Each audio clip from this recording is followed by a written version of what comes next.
नमस्कार मंडळी, तर आज आपण तांदूळ आणि डाळ वापरून पौष्टिक असा नाश्ता बनवणार आहोत।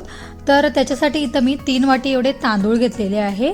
सेम त्याच वाटीने आपल्याला 1 वाटी उडदाची डाळ घ्यायची आहे। आता तांदूळ आणि डाळ स्वच्छ धुवून आपल्याला 6 ते 7 तासासाठी भिजत घालून ठेवायची आहे। तर 6 ते 7 तासानंतर बघू शकता डाळ आणि तांदूळ मस्त असे भिजलेले आहेत। आता ह्याला आपण मिक्सरला लावून घेऊया। तर त्याच्या अगोदर इथं मी 1 वाटी पोहा घेतलेला आहे, तो सुद्धा स्वच्छ धुवून आपल्याला भिजत घालून ठेवायचा आहे। म्हणजे कसं डाळ आणि तांदूळ वाटेपर्यंत पोहा सुद्धा छान असा भिजून येईल।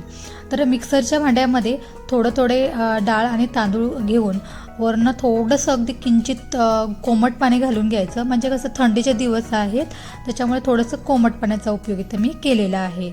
इथे बघू शकता सरसरीत असं पीठ हे वाटून घ्यायचं आहे मिक्सरला।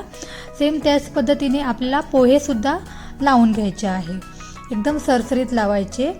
आणि याच्यामध्ये सुद्धा थोडंसं असं कोमट पाणी मी घातलेलं आहे। आणि बघू शकता इथं सगळं पीठ जे आहे ते आपलं लावून झालेलं आहे। तर चवीनुसार मीठ घालून घ्यायचं आहे। त्याच्यानंतर हे पीठ जे आहे ते हाताने किंवा एखाद्या चमच्याने तुम्ही हे व्यवस्थित असं एकजीव करून घ्यायचं आहे। म्हणजे कसं छान असं व्यवस्थित मिक्स होऊन जातं सगळं। तर इथं हाताने मिक्स करून झाल्याच्या नंतर ह्याला झाकण लावायचं। आणि कुकरमध्ये इथं मी पीठ ठेवलेलं आहे, त्याच्यामुळे कुकरची शिट्टी काढून ठेवलेली आहे।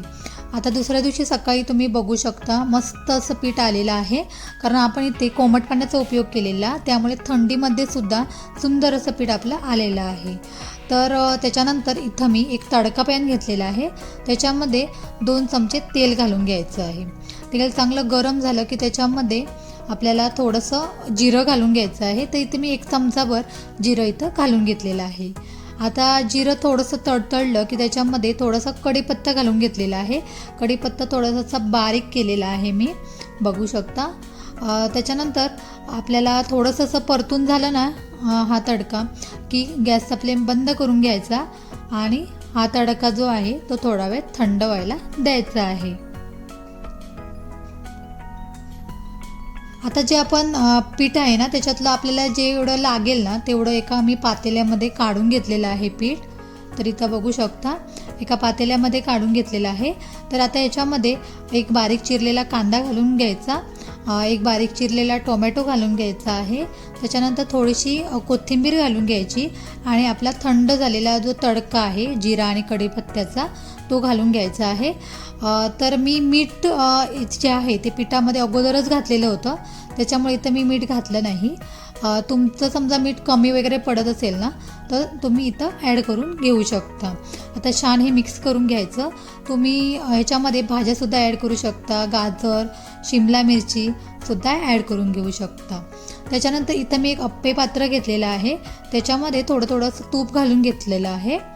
आता प्रत्येक पात्रामध्ये व्यवस्थित असं तूप घालून घ्यायचं आणि छान हे गरम झालं ना की आता 1 चमचाभर आपल्याला हे बॅटर जे आहे ते घालून घ्यायचं आहे। तर इथं मी 1 चमचाभर बॅटर सगळ्या साच्यामध्ये घालून घेणार आहे। जास्त घालायचं नाही, कारण हे पीठ जे आहे ते फुलतं, थोडंसं असं शिजायला लागलं ना की फुलून येतं, त्यामुळे 1 चमचा घालून घ्यायचा आहे।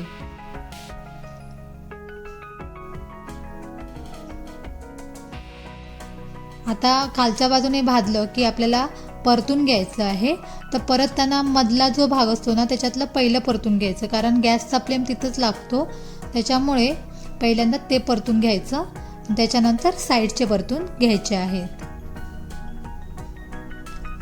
छान असे त्याला कलर आला ना की आपल्याला हे आलटून पालटून मस्त असं भाजून घ्यायचं आणि आता हे काढून घेऊया।